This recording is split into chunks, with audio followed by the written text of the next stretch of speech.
Hey everybody. So I watched Transformers 1 a bit ago in theaters and I didn't know there was an after credit scene, right? Whoopsie do. So I walked out of the movie theaters and missed it. Um so I'm just gonna watch that real quickly. And then after I'm gonna talk about my opinions on the movie. So that said, I'm gonna ask you a question, then get into it. What is the best gift you have ever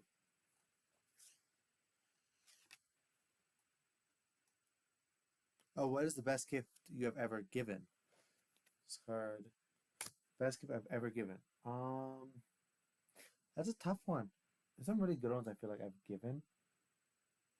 I don't know. I can't say I can think of one. I've liked a lot of the gifts I've given to people. Yeah, I don't know. I know I did give my mom here. I'll say this one. I got my mom a poster. She loves Wonder Woman, right? Wonder Woman's her favorite superhero. Um, I gave her a poster that said there was a picture of Wonder Woman that said, "I'm not saying I'm Wonder Woman, but I'm saying me and Wonder Woman have never been seen in the same room together." And yeah, it's probably one of my favorite gifts I've ever gotten someone because I thought that was just perfect. Okay, let's get into it then.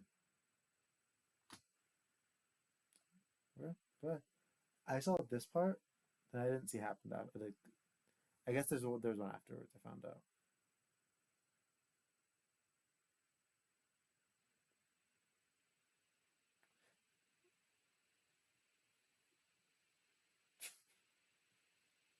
Poor Steve. He didn't deserve that. What was the other one? Tron. Ooh.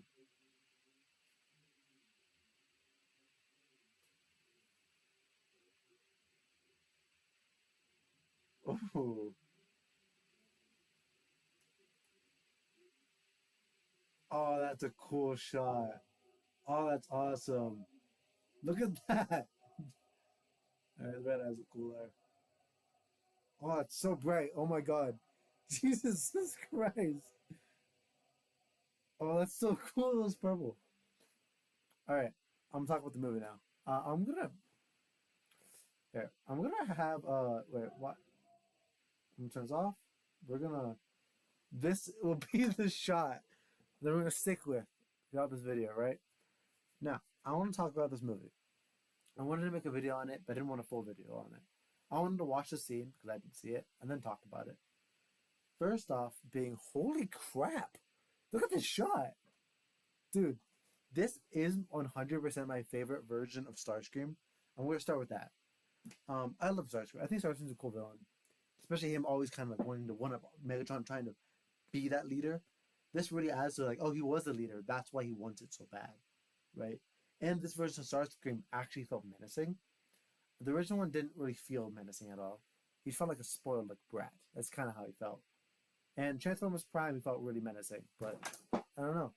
This one I feel like did it better. It made it. It felt really classic like that one, and like the ones from Transformers up the Transformers 2007 past like those ones. Starscream in that he was not as whiny. He wasn't really super whiny, but he wasn't as like threatening either. He was really enjoyable though. He was definitely times him against Sam was really threatening, especially in three. But him against like any of the Transformers was not threatening, and he got bodied like every time. He was only threatening against the humans, which really made me like him a lot actually. Because yeah, of course he's threatening against the humans, but I think he was just felt like the most threatening against them. Now we're gonna talk about this. I really like the movie. I Transformers 2007 is my favorite movie of all time. The Transformers universe is my favorite thing of all time. I'm not like a super genius when it comes to it, but I know a lot about it. And there's a lot of references in this movie to like they didn't really name a lot of the Transformers they showed, or they would just say the name quickly and then skip past it. Like Radjet, they said Doctor Radjet, and that was it. Only you don't even see him. It's just that's it. He's a doctor, of course he is. You see Jazz had the rubber mine stuff on top of him, which is I guess it makes sense that they made him like they were kind of close when they were younger, because Jazz was like his top lieutenant. You know, um, Bumblebee's like his hashtag bestie, but like Jazz was like his top lieutenant, and so that makes sense that they did have that close relationship because Jazz is like a soldier. He's a soldier, and I will say Chris Hemsworth as Octopus was actually really good. There's definitely times you can tell he's making his voice deeper, at least near the end of the movie. Um, I felt a little weird by that. I feel like, I don't know, whatever. Like, it felt like Hugh was just making it instead of like, when they had the mask over it, but instead they should have had it so it sounded like something was covering it, like this. Maybe not like that. That sounds bad. But it sounded like, it's just, they should have made it sound more metallic when he had that or something instead of him just making his voice deeper. Um, Megatron in this movie, I really enjoy. I won't say this is my favorite form of Megatron, but it's definitely one of them. I think the original movies Megatron felt the most terrifying. But also, we haven't seen Megatron as the main villain since 2007 Transformers. Like, I feel like last time we felt him being this big villain was like the Dark Side of the Moon. I feel like the last night he started zoning out away from him being this big villain over these movies. He's definitely a big part of it, but still. And then whenever we went to not last night, he started feeling like that during Age of Extinction. Then during the last night, he was barely in the movie. He was the had the, probably some of the most memorable parts of the movie, and probably some of the only parts I like. But he wasn't in most of the movie, and it kind of just really, I don't know. Megatron's is Optimus's crimes, his enemy. That's his arch enemy. Like that's his rival, And Bumblebee, we didn't see Megatron at all. I know there's a theory that I think it was Soundwave, who was holding like a gun, and people thought that that's Megatron. I'm like, it could be. I'd be okay if that then just saying that's Megatron, but whatever. We never actually saw Megatron though. We had some Decepticons as the main villain, which was cool, but that was kind of expected. Um, Rise of Beasts, there wasn't even Decepticons in the movie. We had Scourge and his people as like the main villain.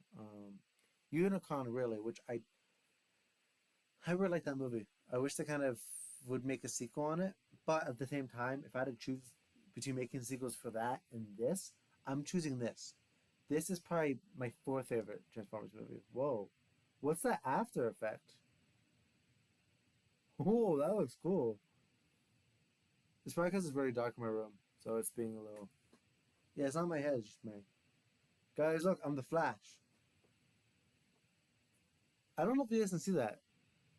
All right, sorry, I'm getting distracted.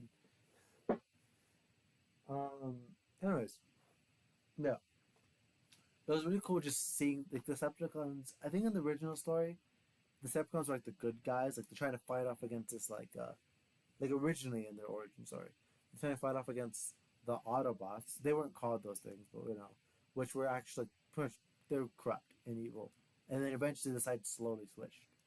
Um, which this kind of movie kind of referenced that. Like it kind of merged the whole Optimus Prime and Megatron being brothers thing to the whole Decepticons being the good guys originally thing. It kind of like merged both of those different origins because they're both different origin stories. Like the Transformers Prime origin story that they're brothers and they've always been brothers and stuff like that. But so it was cool seeing that. Like they merged them together. Like when we first saw like whenever they first get like knocked down and kidnapped, and you think it's Sentinel Prime, who of course he was the villain. Poor Ironhide, man. Jesus Christ, Sentinel deserved the Jazz treatment. Jazz didn't in that first Transformers movie. Man, I'm angry. But at first when like, they get knocked down, and we think it's like some Sentinel's people or something, and then right when they open up, you see Starscream sitting on the throne with like his arm like this, leaning, like all cool guy. Then next to him you see Soundwave and Shockwave, and it's like, oh, that's so cool. That's one of my favorite shots of the movie. Anytime these guys were in it, it was so cool. It just shots of them a lot of the time. Or like shots like this. Like this shot's beautiful, genuinely. It's amazing. Um, so that was really cool seeing that. Oh, another guy. We did see Wheeljack in the movie too, briefly, because he doesn't have like a mouth and he has like little side things or whatever. We saw him briefly. He didn't talk, but we saw him. We also saw Cliff Jumper and RC. Like by the end of the movie, and everyone gets their cogs and stuff. We saw Wheeljack and RC, not Wheeljack, Cliff Jumper and RC get one. I think it was Cliff Jumper. He was a big red one. He really looked like him, but I'm not 100%. It could have just been a similar design, but RC was RC. That was 100% RC. We didn't really. I don't think we saw anyone else, did we? We saw Arachnid, which I didn't know her at first. I didn't recognize her, and so I looked it up. I'm like, oh, Transformers Prime. Now I can remember her because I grew up with that show. I also grew up with like the '80s show too. But I don't remember. Good. It's been a while since I've watched that. I watched the first season like a year ago, but I haven't watched past that in a while. Anyways, the actors playing Bumblebee and Megatron did amazing. I forgot the girl's name. Oh my god, Scarlett Johansson. Anyways, I thought she did really good. It was a very interesting character. At first, I was like, I don't really know her too well. I'm not getting along with her too well. But I really warmed up to her. I thought she was really funny. Good job. Bumblebee too. I was first nervous by them making him like the comedic relief character, but they did it really well. Like I was talking about this movie feeling really generic and just like a normal movie, just instead of people, it's robots. No, this movie actually felt so unique. Even though prevalence, pref, some parts of the movie felt a little generic, like the ideas of the story, but the execution of the story was very unique. Um, Megatron, I was really wondering when they first got their cogs if what he was going to turn into, because he has so many different things he's turned into over the years. And then he turned into a tank. I'm like, oh, of course he's a tank. That makes sense. There was a weird part of the movie. Uh, there's two parts I did not like about the entire movie. That was it. The beginning at first was a little off, but then I kind of really warmed up to it, and I was like, okay, this is funny. But I don't know. The first part I'll say is when Megatron first got his red eyes. That was awesome. I love that. You dropped Optimus and he's like, I'm done carrying. Like I'm done saving you.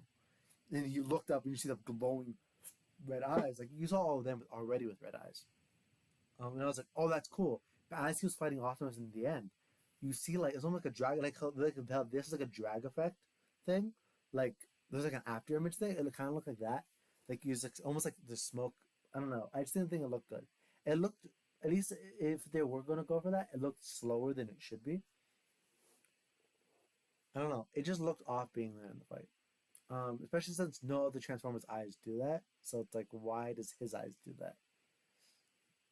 Other issue with the movie, but I guess there was three because the first one was actually Chris Hemsworth making his voice just deeper instead of using like voice changer, like just making it like toning it down a little bit. No, the last issue was oh my god, I can't. Oh yeah, so Megatron fighting Optimus, right? And Optimus got this. He's super upgraded now, right? He has the late matrix of leadership. He rips off the Megatron's like tank cannon thing when he turned into a tank. He ripped off the cannon part. Megatron turned back and also swung him with the cannon part. Megatron grabbed it, recombined it, and then it was his head. So I'm like, that doesn't make sense. And I always thought the cannon part and like the pistol blast part, all that stuff was always like his ARP cannon. That's what I always thought that was. So I was really confused about that. I don't know. I'm really happy that he turned into a tank because that makes a lot of sense. Um, Soundwave's transformation theme looked awesome. I don't remember him ever transforming anything beforehand, but I thought his transformation thing was cool, and him using Sound Blast was really cool, and him like using a sound thing to detect if Optimus is lying or not was really cool. I don't know. I just really liked Soundwave, and you just sound all of these three sounded like how they should. Starscream was the only one they changed. I feel like slightly because it's a different actor playing him, but you saw the high pitched annoying voice. But then, the other actors playing him made him threatening.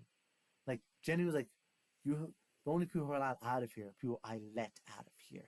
That felt so good and threatening, and the actor playing Megatron felt that too. I felt scared of him. Like whenever he got angry and angry as the movie went on, he felt like he was just getting stronger and stronger. To the point where he beat the crap out of Starscream like nothing. And then when he finally got his cannon out of his arm, his ion cannon, that was awesome. Dude, I was like edge of my seat, I'm like, holy crap, that's so good. And then whenever he got the red eyes, his cannon was upgraded. And I'm like, I like the look of the upgraded one. Kind of more. I don't know. Usually I really like the classic designs, like this stuff I already like. But the upgraded cannon looked so good. I don't know, it was just awesome. Oh, man. Um, Sentinel Prime. Sorry, I actually no. What was that? I forgot the one Prime's name. The one Prime that saved them. That like was still alive and they brought back or whatever. The spark was still going or something. I think he was really cool. I really liked his abilities. The actor playing him did a really good job. He felt like really this old, strong man. Like he's the definition of old man strength, right? Like right when you become an old man, you have some unbelievable strength about you, especially for like a dad or a grandpa or something. I don't know. He was just really cool, especially whenever they called him like old timers, like old timer. That's not the word I would use. Turn into like a jaguar or whatever and just beat the crap out of those guys. That was cool. His abilities were really cool.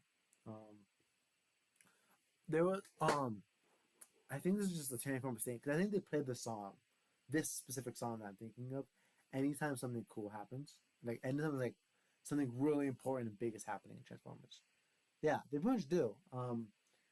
And Revenge of the Fallen, they played it when Optimus was beating the crap out of um, I forgot his name, the helicopter guys, Big Brother or whatever, and Starscream and Megatron and who else is there? There's another one. These four Decepticons, beating the crap out of them, right? I thought it was really cool. You know, they played that song then. Especially the most memorable time I remember them playing this song was they also played it when Optimus was in Dark Side of the Moon. He was flying through. I guess this tech set is jetpack stuff all kept falling off, and he was destroying Decepticons while sliding to eventually took down Shockwave. That was awesome, by the way. They played this song when in Revenge of the Fallen when they found all the dead primes in the Matrix of Leadership. They played the exact same song here when they found all the dead primes. I was like, oh my god, that's awesome. Sentinel being blue, I don't remember how he looked in the original cartoon, and I don't remember if he ever turned evil there. I don't know. I don't remember. They keep doing evil things with Sentinel, and I'm kind of okay with it. I like the idea of him just this old master betraying you. Like in Dark Side of the Moon, they were friends, and he's like, "You were my mentor. You taught me everything, and you're evil. What do you mean you killed Ironhide? I'm mad." Anyways, sorry, I'm really mad that they killed off Ironhide. I loved Ironhide so much. Like, if you're gonna do that, bring like Bull- Bulkhead. Okay, give me one. I love Bulkhead. All right. Anyways, getting distracted. Um, you know, then you had him Sentinel turn evil. They did it really well. It made Sentinel a really enjoyable villain and scary villain. And I'd love how they give him the double sided blade again. That's cool. And I don't know, they didn't give him like his rust good cannon or whatever. That thing is sick. They did not give him that this time, but they gave him yeah, his double sided sword, which they kind of made cooler. Like it's retractable, which I'm like that's actually probably more convenient to move around. Um, yeah. Then you have Cybertron looking cool. They had the private stuff, racist leadership, all that stuff. They never mentioned Unicron, which is I was kind of hoping they would whenever they were explaining everything, but they didn't. Not that big of a thing at all, especially since it's the origin of Cybertron, not necessarily the origin of Unicron. You know, like, it's not like the origin of Unicron or Primus. It's the origin of Cybertron, which is just Primus. Um, but I really liked how they dealt with that and how they showed it. Then Optimus getting the Matrix of leadership was awesome. Him going in the front of him, in front of Sentinel as Megatron shoots, it was like, oh my god, what's gonna happen, right?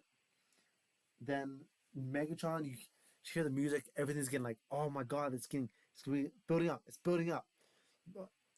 Megatron having the I want two pieces moment, ripping Sentinel in half. That was so satisfying. Him Megatron push get taking the Megatron's heart or prime heart or cock for himself. Didn't he do that? Am I imagining? I think he did that. I don't remember. Maybe I wanted him to do that. Either way, him killing Sentinel was awesome. Then you get the all the primes surrounding Optimus Prime, getting this power, getting the Matrix leadership, and then you see classic Optimus Prime. That was really good.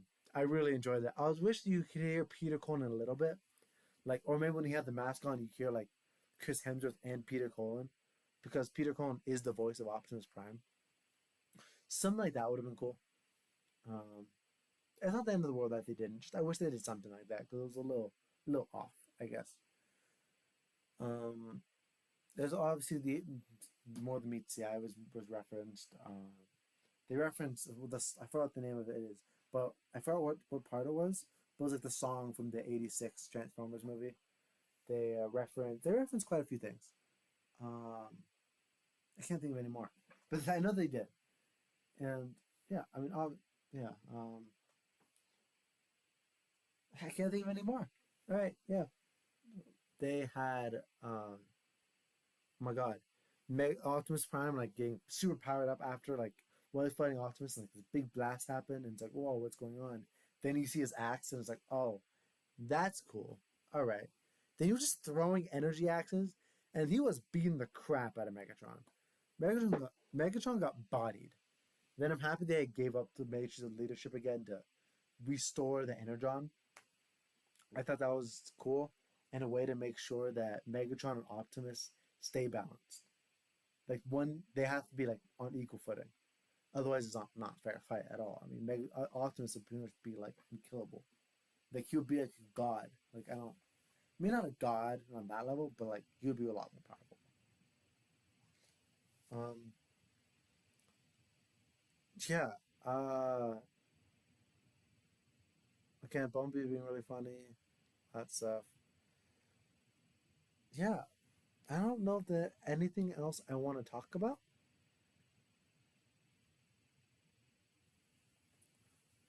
Okay. Um, I guess last thing being, oh my god, this, no, oh, this one I'm gonna end it with. So, Sentinel Prime giving, sorry, my laptop turned off for a second. We're good. My Sentinel Prime, like seeing the Megatronus Prime, the sticker on Megatron, he took it off, put it on his chest, and he's like, "Fine, I'll make it permanent." Burns it into his chest, and then you see the Decepticon symbol, which I like the Decepticon symbol being the symbol of the Prime that Megatron really looked up to, and him saying these false gods, like you said here, these false deities. I'm done with them. We're done with them. I'm done with their deceptions. We're gonna take them down. That's Decepticons or whatever. Like that was a really cool scene. And him branding on everybody like you're all Decepticons now. The purple looks awesome too. It's just really cool. I love it.